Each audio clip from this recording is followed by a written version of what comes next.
ရခိုင်ဒေသရဲ့မိုးရာသီရောက်လာတိုင်းဒီရေတောတွေအတွင်းမှာတဘာဝအလျောက်ပုံများစွာတီးဝေလေးရှိတဲ့အသီးတစ်မျိုးရှိပါတယ်။ရခိုင်ခေါ်ပင်လယ်စည်းသီးသို့မဟုတ်ပြားစည်းသီးလို့ခေါ်ကြတဲ့အသီးပဲဖြစ်ပါတယ်။ဒီအသီးရဲ့တိတ်ပံအမည်က Sunrise ရဲ့ Epithala ဖြစ်ပြီး Pure Fruit လို့လည်းလူသိများပါတယ်။မကြသေးမီကသုတေသနများအရဒီအသီးမှာပန်းသီးနဲ့လိမ္မော်သီးတို့ထက်ပိုလီဖီနော်နှင့်အရေးကြီးအာဟာရဓာတ်များပိုမိုကျွယ်ဝစွာပါဝင်ကြောင်းတွေ့ရှိထားပါတယ်။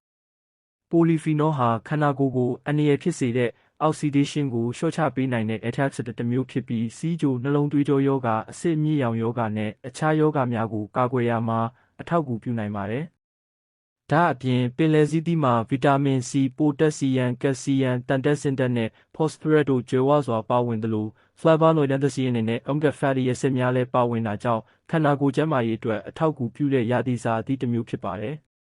ရခိုင်ပြည်မှာယခင်ကဒီအသီးကိုခူးယူပြီးဈေးမှာရောင်းချကြပြီးဝယ်ယူကာခြိုင်ဟင်းရည်အဖြစ်ချက်ပြုတ်တောက်သုံးခဲ့ကြပါတယ်။ဒေသရဲ့ရိုးရာအစားအစာတစ်မျိုးဖြစ်နှစ်ပေါင်းများစွာတန်ဖိုးထားခဲ့ကြတာဖြစ်ပါတယ်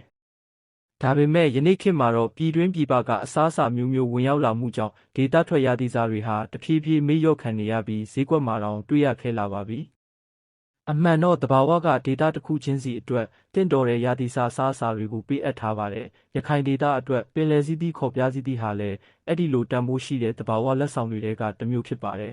။ဒါကြောင့်ကျွန်တော်တို့ရဲ့ဒေတာထွက်ရာသီစာစားအစာတွေကိုတန်ဖိုးထားပြီးစားသုံးကြပါစို့လို့ပြောကြရင်ဒီဗီဒီယိုကိုအဆုံးသတ်လိုက်ပါတယ်။အားလုံးကိုယ်စိတ်နှစ်ဖြာကျန်းမာချမ်းသာကြပါစေ